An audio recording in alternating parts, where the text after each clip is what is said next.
Entre profs, l'émission qui répond à toutes vos questions en moins de 3 minutes. Sur l'échiquier de la salle de classe, chaque placement et déplacement du prof est un mouvement stratégique. Face à face ou côte à côte, devant le tableau ou tout au fond, où dois-je me placer en classe ? Florian Suma, professeur de physique-chimie en collège, partage sa pratique avec Entre profs. Ma place d'enseignant en classe commence avant l'entrée en classe des élèves. Au moment où ils arrivent, je vais toujours les accueillir dans le couloir et je vais toujours donner les premières consignes dès le couloir. Donc je reste quelques minutes avec eux dans le couloir, ils sont obligés de m'écouter, ils n'ont pas accès à la salle et je vais donner les premières consignes de placement. Alors ça peut se présenter sous forme d'un plan de classe projeté, ils rentrent, ils regardent où ils doivent se situer et ils vont se placer dans la classe. Ça peut se faire sous forme de jeu aussi, j'aime bien leur dire, alors là vous allez rentrer dans la salle et il y a des choses cachées, à vous de trouver. Et quand vous aurez trouvé un objet caché, vous saurez où vous devrez vous placer.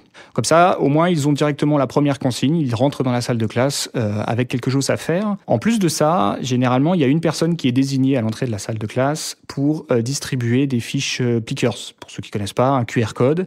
Pendant qu'ils s'installent, pendant qu'ils sortent leurs affaires et qu'il y a la distribution des fiches, on a à peu près le calme à ce moment-là. Et moi, ça me permet de régler toutes les choses administratives. Donc, je suis à mon bureau à ce moment-là. Je fais l'appel. Et eux ne voient pas du tout que je suis en train de le faire, ils sont occupés à autre chose. Et après, un cours standard, cette année, j'expérimente ce qu'on appelle la classe autonome. Et du coup, ça me fait prendre plusieurs places à différents moments dans la séance.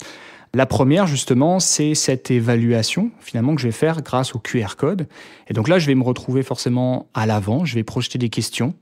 Et je reste entre les élèves et le tableau pour pouvoir scanner les réponses des élèves, faire la correction. Des fois, j'envoie quelqu'un au tableau pour démontrer, pour répondre à une question si jamais quelqu'un veut corriger à ma place. Ça peut arriver, mais je suis généralement devant en ce moment-là. Ensuite, après la classe autonome, je fais toujours un cours assez descendant. Et donc, dans ce cas-là, ma place est très classique. Je vais me rester au tableau, dire en 10-15 minutes, transmettre ce que j'ai à transmettre, le plus synthétiquement possible, puisque j'ai pas beaucoup de temps. Et ensuite, je vais placer tous les élèves en atelier. Et je vais commencer à ne plus être devant. Finalement, les élèves vont s'approprier toute la salle, y compris mon bureau, y compris mon tableau. Donc à ce moment-là, je suis qu'un être vivant supplémentaire dans la salle de classe au milieu des élèves. Et je vais passer d'un groupe à un autre pour voir s'il a des soucis, m'installer avec un groupe, écouter la correction d'un autre. J'ai même déjà expérimenté une activité à communication réduite, c'est-à-dire que je suis fixe à un endroit et dans chaque groupe, il y a un élève seulement qui a le droit de venir me parler. Donc là, à ce moment-là, c'est fait exprès pour qu'ils arrêtent de m'appeler tout le temps. Des fois même, je tourne le dos aux élèves et il y a un élève par groupe qui vient et qui sera obligé de transmettre sa réponse aux autres. Finalement, je pense qu'on ne peut pas parler de la place de l'enseignant en classe, mais plutôt des places qu'il peut prendre au sein d'une salle de classe, puisqu'il y en a énormément. Et il ne tient qu'à chaque enseignant de choisir celle qui lui plaira en fonction de ce qu'il a envie de faire avec ses élèves. Entre profs, c'est déjà fini. On espère que ça vous a plu. Vous avez envie que ça continue ? Vous aussi, vous voulez nous soumettre une question ? Contactez-nous grâce au lien qui se trouve dans le descriptif de l'épisode. Et retrouvez tous les épisodes extra classe sur vos plateformes de podcast préférées.